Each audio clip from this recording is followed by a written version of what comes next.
Hi guys, I don't know if you guys have noticed, but I'm not exactly young. Rather than your average college student who's 18 to 22, I'm 27. And there's a reason for that. At the age of 18, when I went off to college, I thought I had everything figured out. Well, I was completely wrong. And what ended up happening is I ran out of money. As such, I ended up having to drop out and look for a job. Well, this was during the recession. So finding a job was somewhat difficult, and I had about a month to 2 months there where I had nothing to do. And in this time, I found an unlikely solution: volunteering. Not only did it give me something to do, it helped me out of my depression, and it also gave me the relationships that led to my future job.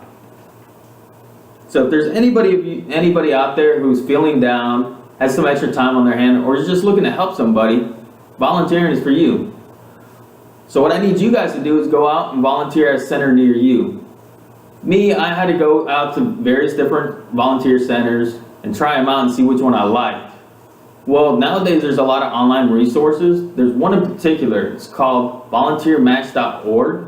And what they do is they take into account where you live as well as your interests, and then they find all the nearby volunteer centers near you and see which one you guys will match up with the best. Albert Einstein once said that only a life lived for others is worth living. I actually started working at Moffitt. This is where I started volunteering, and I was introduced by my sister. According to the U.S. National Library of Medicine, results indicate that the use of volunteers offers significant cost savings to hospitals and enhances patient satisfaction scores. Through all this, I found that I helped these people, I helped myself, so it's super rewarding, but it also was fun. You have no idea how many stories you'll actually hear talking to different patients. Now, the only cost to you guys is time. I work 65 hours to 75 hours a week. I also have a girlfriend who lives in Tampa, which I'm driving back and forth to see. And despite all this, I still volunteer 30 minutes to an hour per week. So any of you guys saying that you don't have time, you do have time. It's just you have to make it. I also want you guys to go out and get your friends and family to volunteer.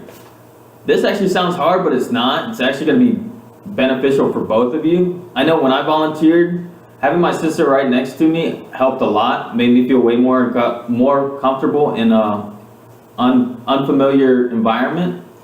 And having that person next to you actually holds you accountable. So it's kind of like having a workout buddy. So rather than 1 week, I'm just going to take off this week, you have that friend that's going to help you get out of the house, get motivated, and do something with your life.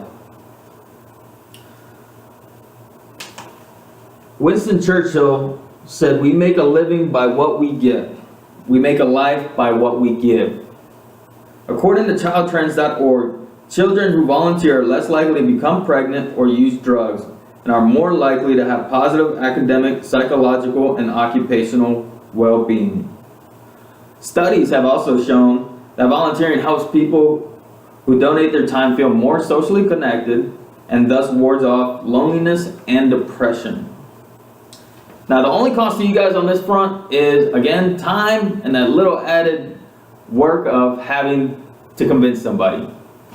Now, the last one might sound a little unrealistic, but it's what I'm trying to do right now, and it's what I want you guys to do as well, and that's to get a stranger to volunteer. Now, I'm not saying you go out and start handing pamphlets out to random strangers. No, I'm just saying, like, if you have a conversation that you strike up with someone at a party or just sitting in line waiting for food, anything like that, you find out that they have similar, interests as you do, perhaps they might want to volunteer at the same organization that you volunteer at. Gandhi said, "The best way to find yourself is to lose yourself in the service of others." According to pointsoflight.com, volunteering by older people is often seen as a cornerstone to productive aging, as volunteering helps provide a service that's economic and or social value. When you're feeling depressed, doing anything can be hard, but volunteering can actually help that. The only cost again on this one is trying to get a stranger to volunteer as well as your time. I found volunteering to be very beneficial. It helped me meet new people, learn new skills, gain experience, and improve self-worth. So meeting new people actually increases your social skills as well. Volunteering can also help in other ways. It can help you find your true passion. And not only that, but expand your natural abilities. Volunteering is also very easy. Should on these online resources take a little bit of time, you can actually go online and help in other ways, whether you're just trying to get the word out. There's also various locations around us all. Hospitals, homeless shelters, Meals on Wheels, animal shelters, libraries, the list goes on. But no matter where you are, there's going to be people who need help. So whether it's you or someone you know, volunteering can help. Not only will it help someone in need, but perhaps it'll help yourself. So do yourself a favor and help someone in need. Thanks guys, and go volunteer.